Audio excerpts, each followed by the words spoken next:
Hey folks, welcome to today's screencast. We're going to just walk through a sample essay so that you can take a look at the elements of an essay and how they are at play in an actual essay. Before we get started, a couple of quick reminders are on the screen right now. An essay involves three parts. You have an intro paragraph that typically starts generally and factually. It becomes more specific and opinionated as you move through it. It ends with your thesis statement, and it always includes the name of the author and the title of the book that you'll be referring to. Your body paragraphs, anywhere from 2 to infinity, will always begin with a claim. They will always have to provide evidence and analysis. And in the course of that, they need to be fully developed. So whatever idea you are trying to present to your audience, it needs to come fully developed. And it needs to be coherent, which means that every sentence needs to flow into the next sentence, and typically you will use transitions to make that happen.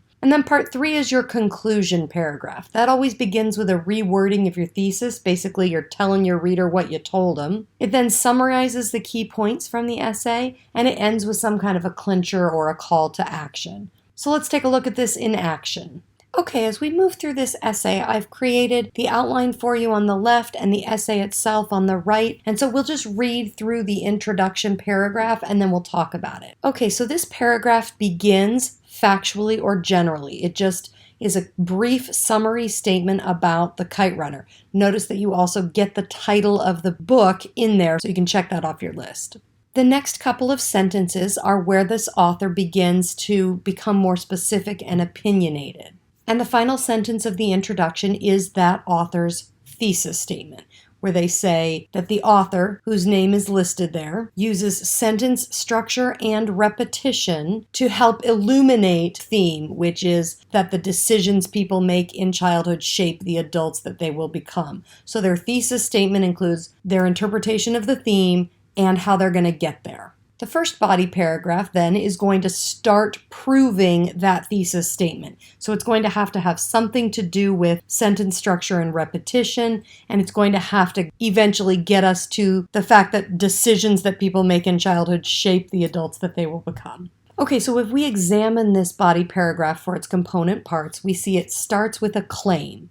Because Hosseini writes predominantly long flowing sentences, his occasional use of short and choppy sentences is going to draw the reader's attention to that thematic element, the choices of the child and their adult consequences. So we know that this body paragraph is going to talk about an occasional use of short, choppy sentences. The author begins to prove that claim by using some textual evidence. And after the author of this essay gives us that evidence, they have to explain it to us. So they have to analyze the evidence and explain how those quotes support the claim that they are making. And so they do that here in blue, where they explain that most of the sentences are written in these long flowing ways, lots of clauses, lots of complexity. And because of all that complexity, when we get to this tiny last sentence, which is technically not even a sentence, our attention is drawn to it. So the author goes point by point, slowly and methodically,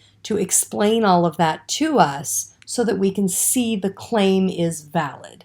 They end this paragraph with a final sentence that anchors it back to the claim they were originally trying to make. Now, the author isn't done proving their argument, so they're going to provide another body paragraph to help us, the reader, to understand the validity of their thesis statement. And they start it with another claim. Hosseini continues this stylistic device of inserting short, choppy sentences into otherwise long and flowy sentences in Chapter 2, the purpose of which is to characterize the two young boys. Okay, so now we're going to see how his use of short sentences helps us to understand his characters better. So the author provides us with some evidence. In this chapter, Amir, the narrator, recounts the circumstances surrounding both his and Hassan's births. In detailing this period, he explains, quote, "We took our first steps on the same lawn, in the same yard, and under the same roof, we spoke our first words." And as with any evidence, we then have to, as writers, explain it. So this writer says, in analyzing these two sentences, the reader sees that the first is 13 words long and the second is 10. While these sentences are both shorter than those analyzed in the previous paragraph, they are nonetheless significantly longer than the 3 sentences that follow. Here is our next piece of evidence. Mine was Baba. His was Amir. My name. So that evidence draws us back to the idea of short, choppy sentences. And the next thing this writer's going to have to do is explain how those short, choppy sentences draw the reader of that novel toward the theme. So this writer says, these 3 sentences contain 3, 3, and 2 words, respectively. In essence, these 3 sentences are 3 times shorter than the sentences that precede them. And thus, once again, the narrator uses these short sentences to draw the reader's attention to them. And he uses repetition, this time repetition of sentence structure, to illuminate the idea that issues from childhood often carry lasting consequences. Hosseini himself acknowledges this when his narrator asserts that, quote, looking back on it now, I think the foundation for what happened in the winter of 1975 and all that followed was already laid in those first words. Now, here I would argue that the author stops short of fully validating their argument. I think that if they had included just a little bit more analysis after this final paragraph, it would have really cemented their ideas for the reader of this essay. Even without it, the reader can follow their ideas, and those ideas are in fact validated.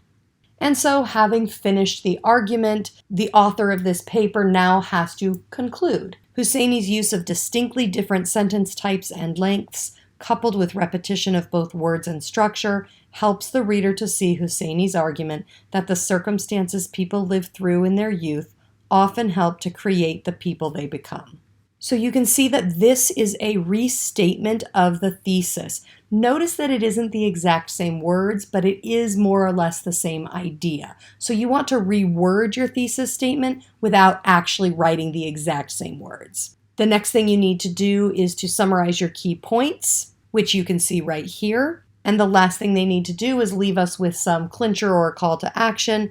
And so this writer does it by saying, if readers pay close attention, they can find these literary treasures buried within any novel, a reason compelling enough to pick up a book and start reading. So you can see this writer is trying to urge us to pick up a book, to read, and to explore those novels for these kind of literary elements that are contained therein.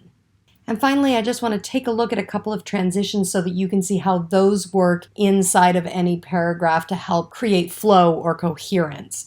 So we're just going to look at this first body paragraph. The writer here uses, for example, when he's going to provide an example, so that eases us into that sentence. And then he uses the pronoun this complex sentence. The word this automatically requires us to connect that sentence back to what we were saying before. So he had already talked about the sentence. So here when this writer writes this, it connects those two pieces. So it transitions us and connects and creates coherence in that manner.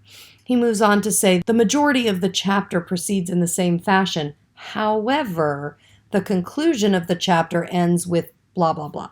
And so the word however means there's going to be a change coming. So what he's trying to say is that Hosseini writes a whole bunch of long flowing sentences. However, except that he's going to change it up here when he does this other thing. And so the word however shows the reader that there's a change coming. Now he finishes that sentence with, the conclusion of the chapter ends with the cryptic 2-sentence finale, and then he adds his quote.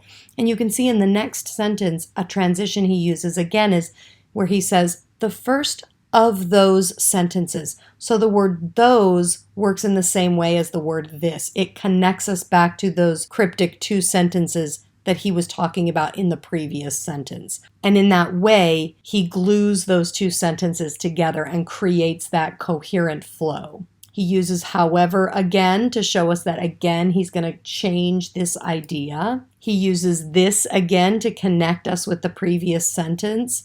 And then he uses the word thus, which kind of means as a result of all this stuff I've told you, this other thing happened. So he says thus. So as a result of everything I've told you, the reader is forced by the contrast to consider those words more carefully. And so all of these are just techniques or strategies that you can use in your own writing to make your writing clearer and more fluid and therefore more coherent. And that's what I've got for you today. So enjoy your next writing process.